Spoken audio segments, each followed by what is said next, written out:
Moïse Mbia s'est présenté que je suis le fiancé d'Eliane. Oh, Kindokité. Moïse Mbia, pasteur Moïse Mbia, je reviens encore pour te dire, mon ilelo, ce qui est intervention président, c'était Olingaki Olala Namakala. Moïse Mbia, Eliane a sorti des preuves compromettantes. Naebisaki bino que Eliane a des preuves.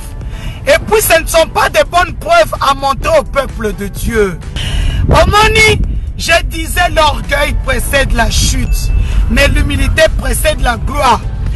Eliane Bafeno au tribunal, ce n'est plus la petite Eliane que le pasteur Moïse Mbie a connue. Et donc, Moïse Mbie a toqué. Eliane a parlé du corps de Moïse Mbie. Eliane a montré la maison de Moïse Mbie, la chambre de Moïse Mbie, la salle de bain de Moïse Mbie. Elle a montré des choses que vous et moi on n'a pas envie de voir pour un pasteur. Elle a décrit le corps du pasteur. Eliane Bafeno a décrit le pasteur, le corps du pasteur au tribunal. Sans gêne ni honte.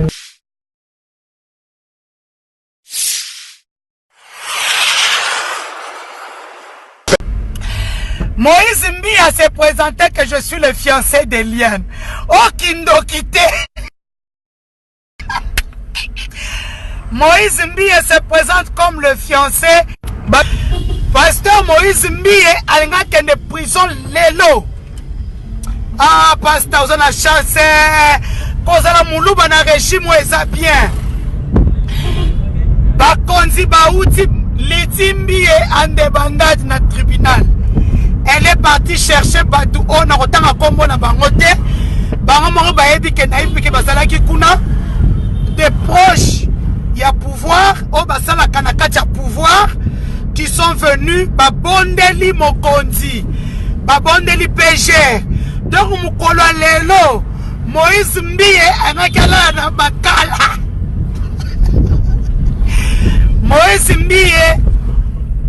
Pasteur Moïse Mbie. Je reviens encore pour te dire, mon ilelo, ce qui est intervention président, c'était Olingaki Olala Namakala. Je parle en français pour les Ivoiriens, les Camerounais, les autres.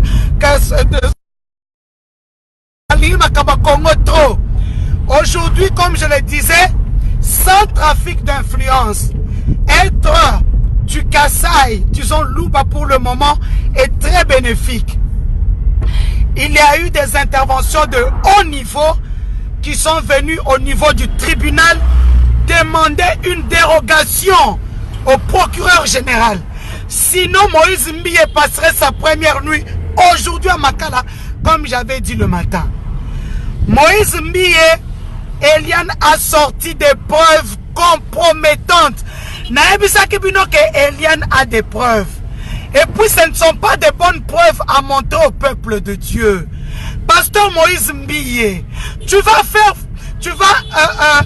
abîmer le cœur de plusieurs chrétiens. Pasteur Moïse Mbie, Batopoto Bozanko, direct Yango, vous m'appelez depuis le matin. Je vous préviens que je travaille, que je n'ai pas de la canette. Mais je maîtrise très bien le dossier. Voilà, je vous dis ce qui s'est passé dans la salle. Même le tribunal, Pasteur Moïse Mbie appelle Eliane Bafeno sa fiancée. Oh, Kindokité. Omoni, je disais l'orgueil précède la chute, mais l'humilité précède la gloire. Eliane Bafeno au tribunal, ce n'est plus la petite Eliane que le pasteur Moïse Mbie a connue. Bien coachée par sa maman Denise. Félicitations ma fille. Maintenant tu nous donnes les moyens de te défendre. Tu ne peux pas être au tribunal, tu te défends.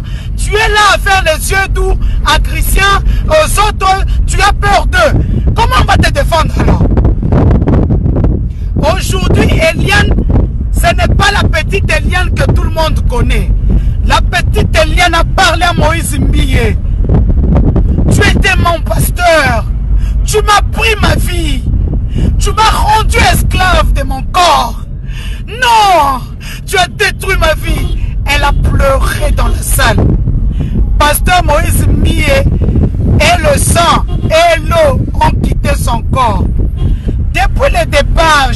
ceci. Je montre à tout le monde que je n'ai pas de parti pris. Je suis journaliste. Personne n'aimerait le pasteur Mbie plus que moi. Je suis une fille Bethel. Personne n'aimerait Eliane plus que moi. Parce que j'ai choisi d'aider Eliane. Eliane ne m'achète pas les gigas. C'est pas Eliane qui met le carburant dans ma voiture. Moi, je ne dors pas pour donner des stratégies à Eliane. Oui, Eliane a sa vie privée. Eliane a fait des bêtises dans sa vie. Ce n'est pas notre problème. Eliane a eu beaucoup d'hommes dans sa vie. Oui, pas de souci. Qui n'a pas beaucoup d'hommes dans sa vie à Kinshasa? Mais il y en a même qui sont pires. Qui ont 500, 600 hommes à Kinshasa au chic, chèque. Et donc, Moïse Mbie a toqué. Eliane a parlé du corps de Moïse Mbie. Eliane a montré la maison de Moïse Mbie, la chambre de Moïse Mbie, la salle de bain de Moïse Mbie. Moïse Mbie dira que non, c'est une ancienne maison, lui n'y habite plus. Le magistrat lui dira, est-ce que Eliane, est-ce que c'est votre maison? Il dit oui, je n'y habite plus. Le magistrat lui dit, c'est tout ce que je voulais entendre. Si c'est votre... Bana Kinshasa bazaba ndoki. Donc, en compte, on a des photos partout. Na cuisine, na chambre, na salle de bain, na salon, na couloir, na jardin, na boérie. Tu ne sais pas mentir devant le juge parce qu'elle a des preuves très accablantes. Elle ne s'est pas arrêtée à ça. Elle a montré des choses que vous et moi, on n'a pas envie de voir pour un pasteur. Elle a décrit le corps du pasteur. Ndengenzo to pasteur Aza. Azali le pasteur, il a... quand il n'y a pas d'érection, c'est petit. Mais quand même, quand il y a l'érection, c'est un vrai homme. Elle a décrit...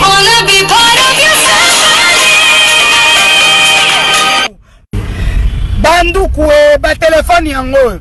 Oyo, eza vite, bobenga awa. Oyo, bobenga awa. Oyo, bobenga awa. Hein? Nazana 6 téléphones, bolingi kaka oyo. Hein? Bref, Eliane Bafeno a décrit le pasteur, le corps du pasteur au tribunal. Sans gêne ni honte.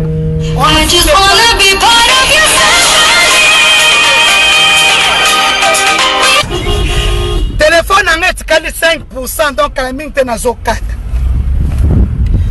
Et donc, comme je disais, Eliane Bafeno a décrit le pasteur.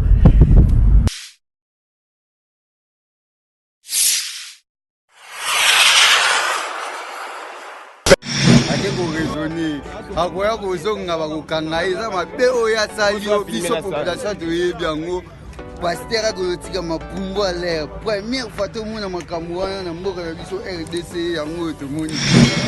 Pasteur ipe botika kokenda l'église pantalon kanga nzoto masako leki munene.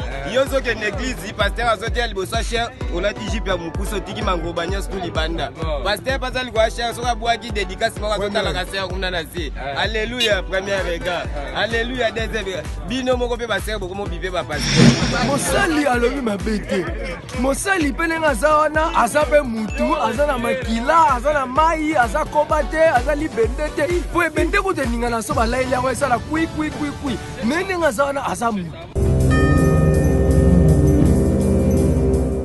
Congolais façon na sali betidi na ngai na monike po na ngai na monike frère Moïse Mbie o asali ezabia ya kitoko te yaza mosali na nzamba zo encadrer biso na nzela ya nzambe to meka ko changer etamboli evandeli elobeli mais façon frère na biso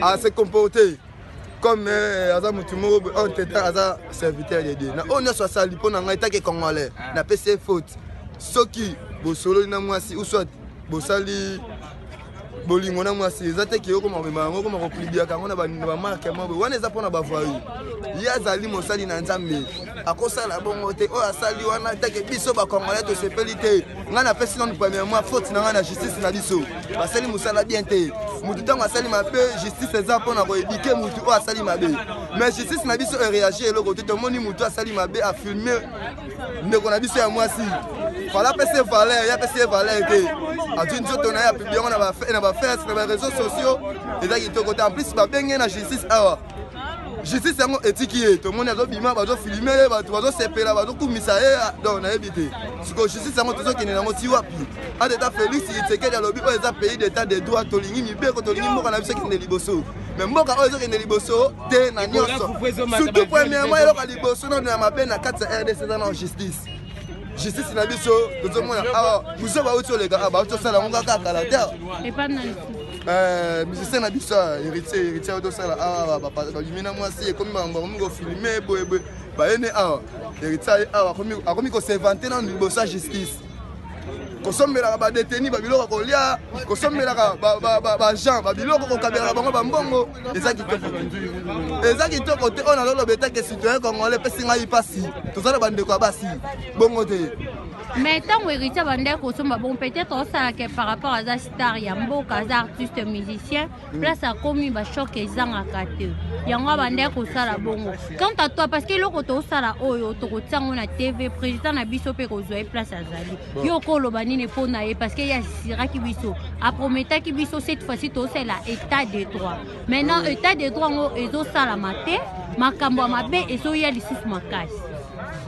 Bon, makambo oyo ya liboso nanu mokonzi ya mboka papa na biso Antoine Félix Tshilombo ye nde aza numéro 1 ya mboka oyo azorepresente bacitoyen congolais etake président de la république papa na biso bacongolais bana mboka tosengi yo bapardon nano ebele tosengi yo aide na bajustice na biso oyo mpo osoutenir biso justice ezala makasi mpo eloko ya liboso na mboka oyo ezalaka kilo na mboka eza nanu justice mpo justice ya mboka soki eza bien te mboka nyonso eza bien te na bacomportement oyo bacongolais tokomi koaffiche epa na bandeko na biso bacongolais eza kitoko te tobotama na basi toza na bandeko ya basi bongo te mokonzi ya mboka zwa likambo na maboko mboka na biso tolingi changement ezala kaka te ke ozalaki na bajini okomi na baveste te ozalaki na coupe okomi na pantalon ne changement te changement eza na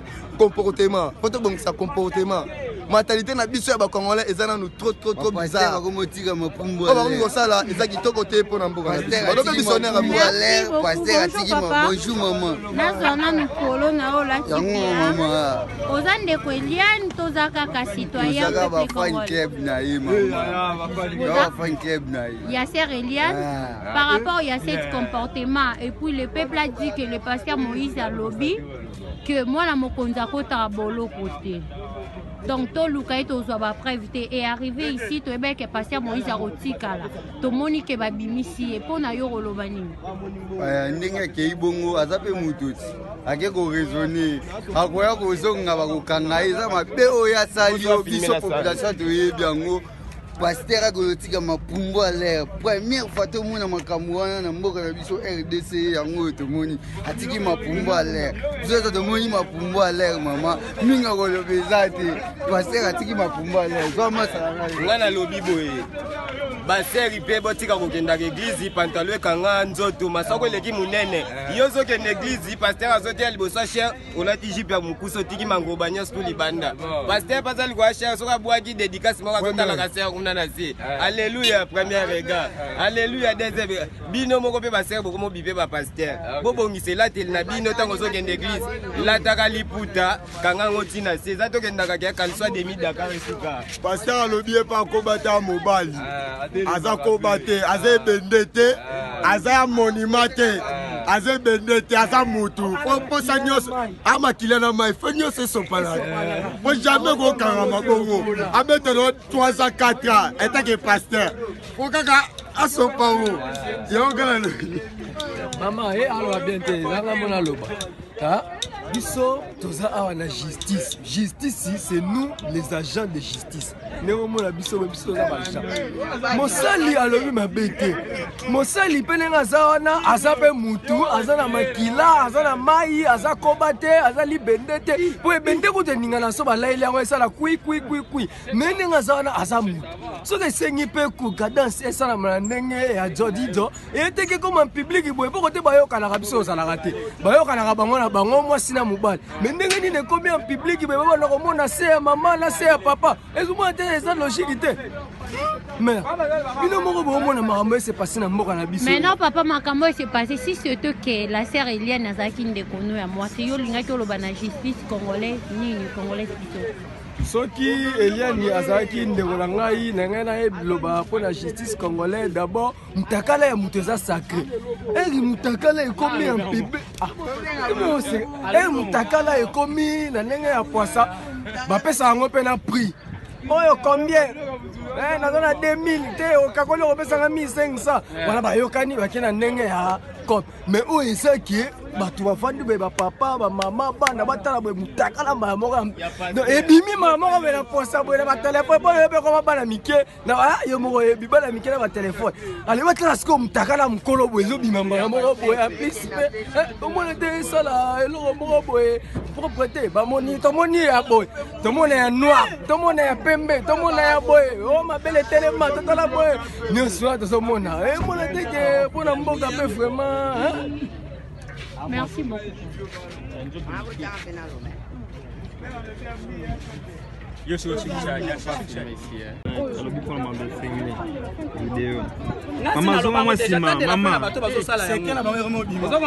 Tant de la fin, et ça pour na bango, et ça pour na bisoté. Nous sommes dans l'église, et nous avons battu tant de la fin.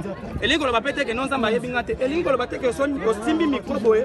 Na moto qui dans l'église à l'école na bonzambe. Tout tout ça na nzambe battu ka division. Tout ça ba imboka. Tout ça l'effort mboka que il bosso. Merci beaucoup madame.